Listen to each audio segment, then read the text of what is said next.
by Chasing the Rainbows with your host, Bernice Quisenberry.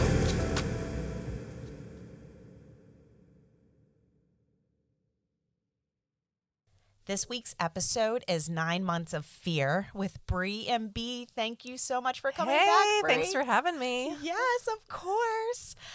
So this episode is about pregnancy after loss. Our intentions are not to trigger or scare anyone. We are just shedding light on these controversial topics that are avoided in our society for those that are living it right now and that are going through it so they aren't alone. Yep. So just wanted to put that out there. The acronym for FEAR for me has always stood for false evidence appearing real. Yeah. And so, even though these things, we know after we go through a loss and we become loss survivors and we understand our network and we hear all these stories, it does, get us to kind of live in that fear when we're going through or blessed enough to be pregnant after our losses. Yes, that was a huge thing for me. I know when we did finally get pregnant, we had 2 losses, stillbirths, and then we had 4 early miscarriages. And then we went through 5 years of infertility. And then so when we did finally become pregnant, fear really was at the center of my pregnancy. And looking back, of course, I regret that now, but it's true. You can't help it. It's something that you've had this traumatic experience that you've gone through, and fear just was at the center of that pregnancy, unfortunately. Absolutely. And like I said, once you start to understand survivor stories, you hear those rare occurrences or, experiences that happen, the less than 1% and things like that. And you and I, we talked about it. It's how, it's normal. Yeah. It's okay because this is, part of the journey. Yeah, absolutely. Absolutely. Yeah. So I think one of the biggest things too for me is the guilt of complaining about pregnancy after going through a loss, because it's like, I should just feel blessed that I even got pregnant or am pregnant, after what we just went through. However, it's normal to still have pregnancy symptoms and want to talk about it. Yeah, I know. I struggled with that too. I remember feeling so ungrateful. I felt like I sounded ungrateful. Yes. I wasn't ungrateful, but I sounded ungrateful. So especially towards the end and stuff, when you're so uncomfortable and, in the beginning I was very sick, throwing up and, the whole 9 yards. And exhaustion. Yes. I felt like I couldn't say anything because I felt like if I said something or complained, I was being ungrateful, and people would look at me like, just be happy you're pregnant. Like, isn't this what you wanted? But those symptoms were so hard to deal with and challenging and really affected my everyday life that I think I internalized a lot of it because I didn't want to sound ungrateful. Right. And I, tried to look at each pregnancy as it was, right? Like, this pregnancy is different. This one is different. But when you're living it and your hormones are raging and all that you're going through already, and you're still, grieving a lifetime without your other baby because they are different. Yeah. It's hard not to. Yeah. Right? No, I agree. Did you ever, for me personally, did you ever build up a wall? When you were pregnant, did you ever make those connections with the baby? How did that go as far as that is concerned? Absolutely. So it's interesting that you say this, and we've had conversations of this, in our support groups and things like that. So for me, I had a really hard time bonding and connecting with our baby after the loss of Brooke. And it was because I was so fearful something was going to happen, and then I would be connected, and then I would be down a horrible path, worse than where I was, because then, you have that other one. So it is hard. I feel like, did you too? Oh man, I still, so my rainbow baby is going into kindergarten. And I still have a lot of guilt because it's probably one of my biggest regrets is through the whole pregnancy with her, we had just had 6 losses, right? So I built this wall so high, this emotional wall to protect myself, because even my daughter at the time, who was 8, do you know what she said to me? She said, when I was pregnant with our rainbow baby, she said, "Mommy, when's this baby gonna die?" Because to her, that's what happened. Mommy got pregnant, baby dies. Like this was like to her, there was, correlated it. yeah, it was normal. So Yeah. I built this wall up so high, and I have this like horrible regret because I never bonded with her when she was inside of me. I would feel her kick. Like I remember with my first daughter before, because I had secondary infertility. So Right. my first pregnancy went smooth sailing, nothing, Yes. and I would play music for her and I like Right. would, feel her move around and enjoy that. And all the joy and happiness with pregnancy that Yes. you were experiencing. I had none of that with my other daughter. I just like, and I felt so guilty about it because, and then when she came out, I had this horrible fear that I would not feel close to her or connected. So when she was finally born, like would I feel like would I have those maternal instincts because Right. I didn't connect, like I had such a distant relationship with her, and thankfully the moment she came out, it was like nothing ever happened and it was instant connection. Instantaneous. But I really, like, looking back, I really struggle with that. And I really have a lot of regret that I built that wall up really high. But what's interesting is I think it's also like our brains doing it to protect Yeah, ourselves because of absolutely. the emotional traumas that we just went through. Yes. And, right? I think, and that's the thing, I regret it and I have guilt about it, but I don't Right. think it would have been any different Right. because I couldn't help Right. it after everything we had went through. Well, absolutely. And then also too, like that obsession then too, when you're pregnant. So like I would do all of these like deep dives of researching about every little thing. And I wouldn't even allow myself to run. And I'm a runner. And I run long distances, but even doing just a mile or two to 3 times a week, I wouldn't even do that with our rainbow baby because I was so fearful that my running was going to cause You didn't want to do anything to Right. jeopardize. Yeah. Right. I get that. So it's like, then that even fuels my anxiety even more because that's my form of meditation Yes. is being one with nature, Right. being out there, Yes. so it is all that. Yeah. But Did you do a lot of like during your pregnancy, like stuff to reassure yourself? Like what kind of stuff did you do with that? Yeah, let's talk about that. So, how I started to finally connect with our rainbow baby. It was probably into our second trimester.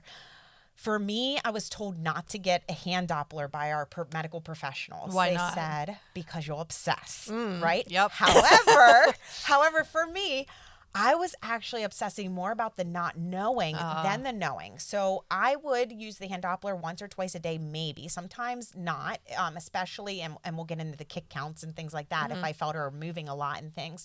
But for me, it was hearing it. And also for our son, because for him to hear his sister and to know like she's doing okay, she's in there, she's moving, and to hear her heart, like it really helped him too a lot with the healing as Yeah, well. no, that's great. I totally But get that. you, I was right? the opposite. Right. I actually did not want anything to do with a Doppler because I knew myself and I knew that I would become so obsessive Yeah. and it would not be good for me mentally. Like I think it would give me reassurance in the moment, but I would just continue to want to do it over and over and over, Yeah. and it would become a problem. And would consume your whole Yeah, entire it pregnancy. totally would. So for me, it was better to just not go there. Well, and I think that's great to share because everybody is so different with handling loss, handling pregnancy after loss, and what that kind of looks like. Yeah.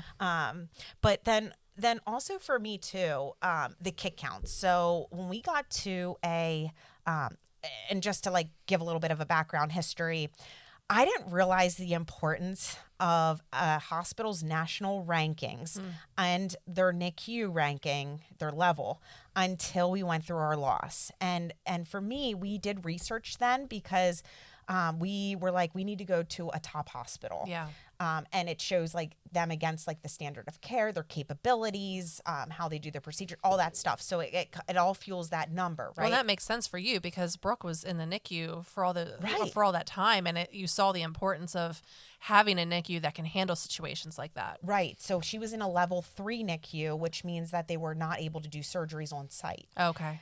So when that happened, and we never thought to look at it, one, we were in COVID and hospitals weren't doing any tours and things like that. And with our son, completely happy with the hospital that we were at and things. So we just went back there anyways. Yeah. But then when you know, Brooke was crashing and everything, and thinking about like a surgery could have, you know, saved her life, all of those things. We went in there with a whole new lens. Yeah. You do. Like, you educate yourself so you can advocate better for yourself. You can advocate better for your baby, because like in the midst of the moment, I didn't know any of these things. Yeah. I couldn't hear anything. I didn't know what it was, because it was a whirlwind, those 5.5 weeks with her, and just all the events, right? Yeah, I love that. I love that. Educate yourself so you can advocate for yourself and your baby, because it's so true. You don't know what you don't know. Exactly. And you know, so it's hard not to feel guilty about that. Yes. Why does it always come back to guilt? I feel like it know, always comes back to know. guilt. But it's hard not to feel guilty about it. But, you know, unfortunately, you've gone through this terrible experience losing Brooke, and now,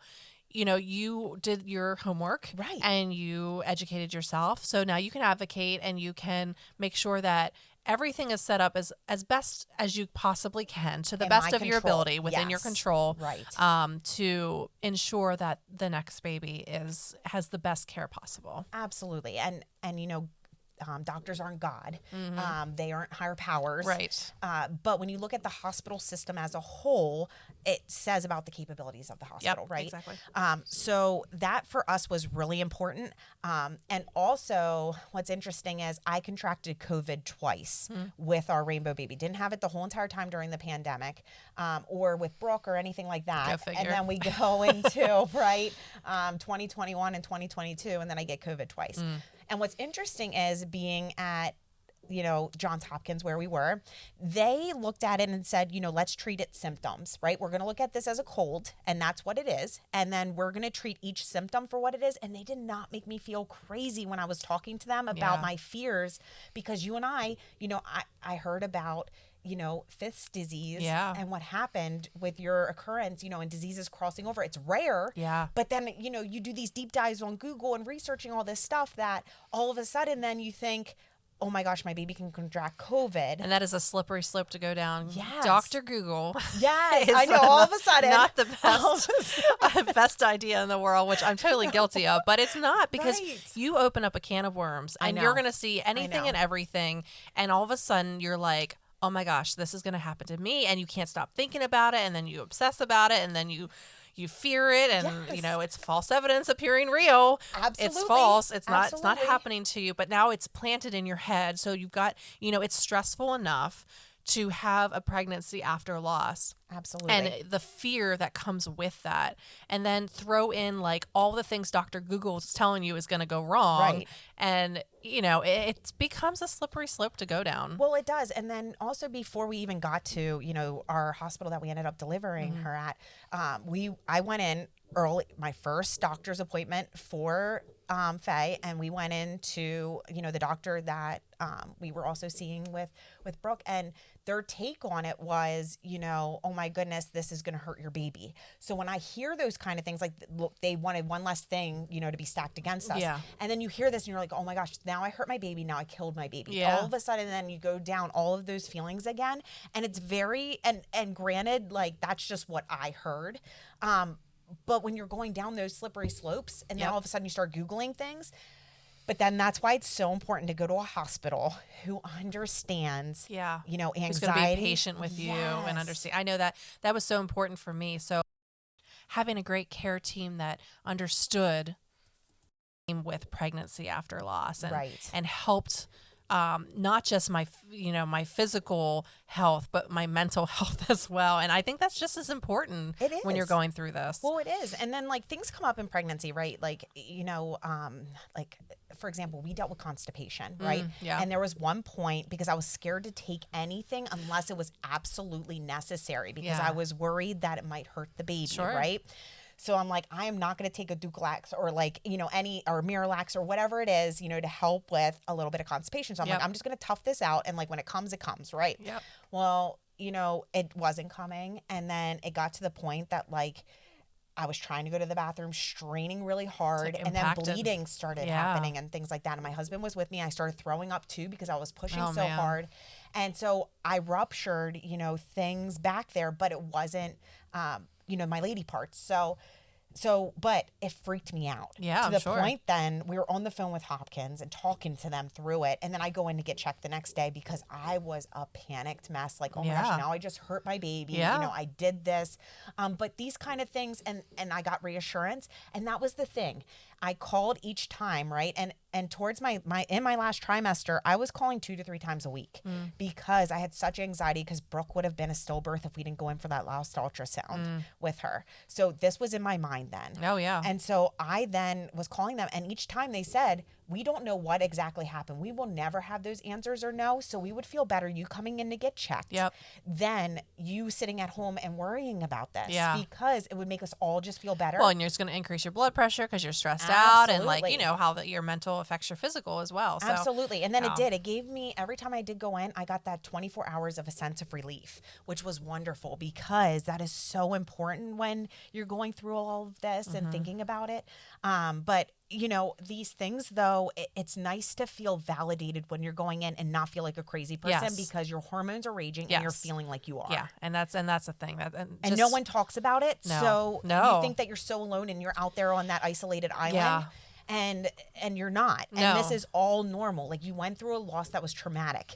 You're pregnant again. It's traumatic for Yes. you because you're reliving what and you I just think, went through. and that's why I think it's so important too that we're talking about this, because, you know, people think, you know, pregnancy loss, and we're trying to, you know, get out there and talk about that. But I think even more rare than talking about pregnancy loss is talking about pregnancy after loss. And, you know, because I think people who haven't gone through it, I think they look at you once you get pregnant. They're like, oh, good, they're pregnant. It's all flowers and rainbows. Yes. And it's actually, to me, I really, really, really struggled during my pregnancy after loss. But I kept quiet because I'm like, you know, I feel like everyone's like, oh my gosh, this is so great. You're for pregnant. everybody else. Yes. And to me, I'm like screaming on the inside because I feel like I'm going to lose my mind because I just Absolutely. keep playing through situations. I keep playing through my past. I keep playing through,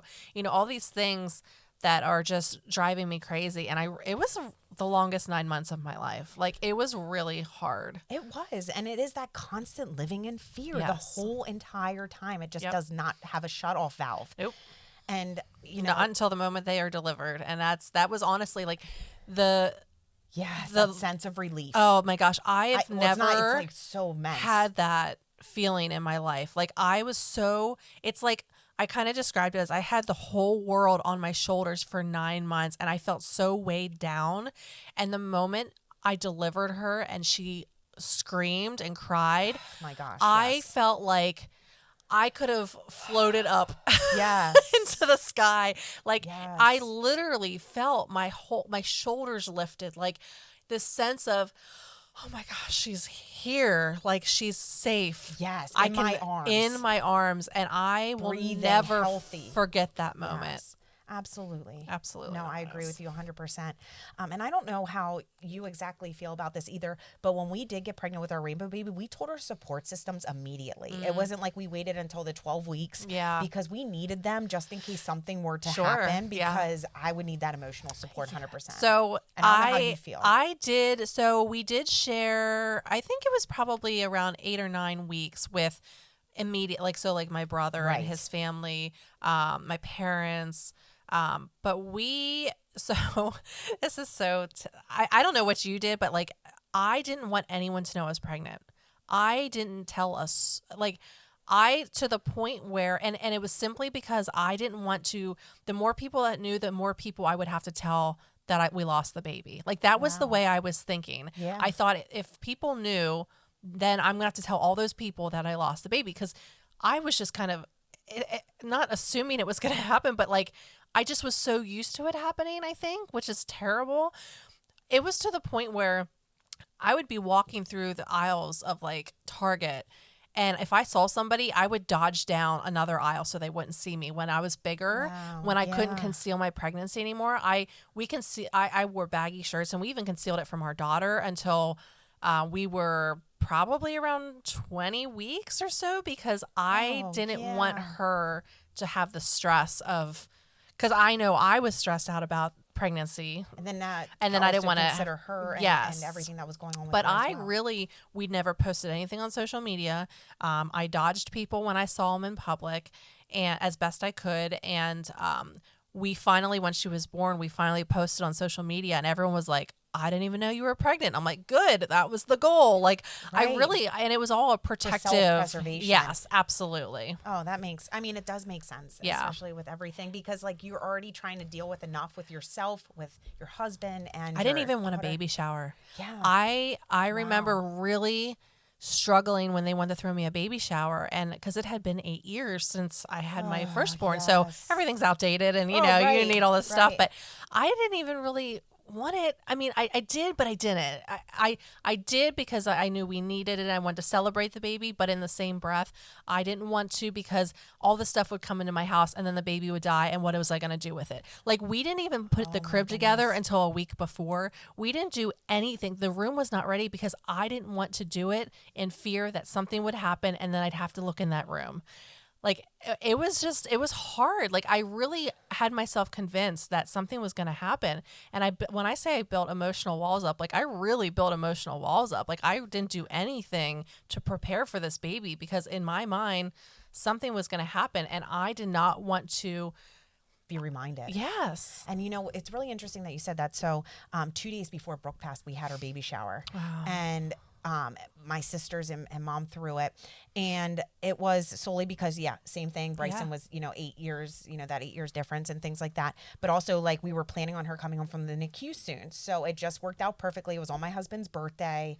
It was like a whole thing. And so, I assumed we were going out to breakfast for that reason. And then, heading home after that. And then I was going to go into the NICU to spend time with her. All of a sudden, then people started showing up with gifts and things like that.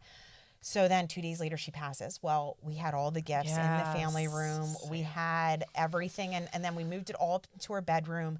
It took me months to go into that room. I'm and sure. Even when we got pregnant with our rainbow baby, it took me up until Brooke's birthday, so we decided to celebrate that way. And that was through working through it and things like that, that I would finally step into that room and we would turn the room into and paint it and turn it into her sister's room. Yeah. And for me, it was more important to celebrate her birthday than her death day. Yeah. So we did it on February 6th and that was a month before, Faye came.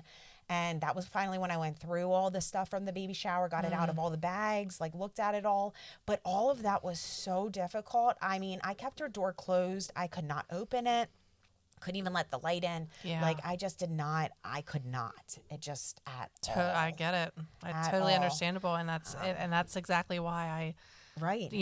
struggled with the idea of having a baby shower Right. and all that. And so, It makes sense. If anybody out there is going through that right now, like, and you're feeling that way, don't feel guilty about it because it's a Yes. defense mechanism. Yes. It really is. And I feel bad about it now. Looking back, I feel guilty. I should have, bonded. I should have. Yeah, exactly. Yes. But I know what I was doing, and at that time, it felt right. With it was what right. you were doing. I was trying to protect myself. Yes, it was. That's all I was your body doing. holistically trying to protect itself. That's Exactly. really what it feels like. Exactly. Oh my goodness, yeah.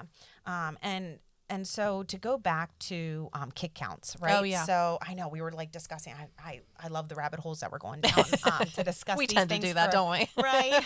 Well, and I think it's really important for listeners, because these are all things that we want to discuss on here. So they feel it. Real life stuff. Right. So I was educated then what kick counts are. Never would have known what they were before. Never heard of them before. Anything like that until our rainbow baby. And what was interesting was when I would make my phone calls into the hospital or my doctor's office and talk to them about what was going on, they would always ask me to do kick counts. So, to count 10 kicks, I believe it was 10 every hour. And so I then, if like an hour or two went by, because, I was working and I was in a meeting and wasn't paying attention to it, they always told me, just drink a little bit of juice or like eat something sweet, like some fruit. And then, let's see what happens, right? But the juice was the one that was going to be the instantaneous thing. Right. And so then I would do it and it would give me that peace of mind. Yeah. I would get a little obsessive with it sometimes where I would set alarms when my anxiety was really out of control. But I mean, that was something that I never learned or knew what it was. Yeah. But it did. It gave me that extra The little bit. reassurance. Yeah. And I feel like that was so important. Yeah, and that's the thing. You got to find what works for you. So, like for you, the Doppler, the kick counts, those things worked for you. Right. And that may not work for everybody. Like the Doppler was a no-go for me just because I knew myself well enough to know that it would Yes. become a problem. But you you just got to do those little things, and finding a provider that can be really respect your feelings Yes. and understand what you've gone through to give you those reassurances when you need them. Yes. I think is very important. It is. It is very important. And it goes back to their table side, bedside manner and what that all looks like and feeling comfortable and confident. I also had a hard time. I did one time walk back in to the hospital that, Brooke passed away in. That was the first time since leaving her with a nurse, rocking her, when she was dead, Yeah. And singing her, "You Are My Sunshine." Yeah. And as I walked out of the hospital that day, like that is so triggering, anything with Yeah. it. I did. I walked in one time and just being in there and I was like, I can't do this anymore. Like, I can't be here. Yeah. It was just a constant reminder, the whole entire thing. Yeah, that's interesting you talk about that too, because that's something I did as well. So we had all of our losses, I decided when I was pregnant with my rainbow baby, Claire, I received fantastic care. I mean, there was nothing wrong in that sense. It was literally, I just could not walk through those doors anymore because there's so many memories there and none of them were positive. Right. Again, nothing with the experiences of the hospital physicians, anything like that. But it was simply like, it was just triggering to me. Yes. So I ended up switching my care because I just, for my mental health, could not, the memories. Like I remember so when I lost Landon, when I ended up being pregnant with Emma, who we also ended up losing eventually, but I remember going into I was in the same room where I found out I lost Landon. And yeah. Oh, no. And Brie. I didn't find out that day I had lost her. It was a couple weeks later, but like I still, it's on your mind constantly. So I just knew I needed a fresh start. Yes. And there's nothing wrong with that. And I would think any provider out there would be understanding, that it's not you, it's me, Right, like yes. the typical, to break but in up this here. case it Yes. is like, it is me. Yes. And it's something that I needed to do for peace of mind and like kind of a fresh start. Right. And I think too, for me, it was switching providers as Yeah. well, because you are reminded, not that they weren't caring providers, not that, Right. And things that I hear or experience during the loss and things like that might not have been full reality. It's just like how I remember it. Yeah. Right. Yep. But it's all around those anxieties and that Yep. fear and Yep. living in it, and those triggers. And that's the thing, like anything we can do to try to prevent anything further, or the stress or anxiety Yeah. that we're already going through from all of this, Yeah. is just so important And for our that's own mental health. and I totally agree. And I think that's the whole, like I was saying, the kick count or the Doppler or switching providers or whatever you got to do to give yourself some kind of peace as you navigate pregnancy after loss.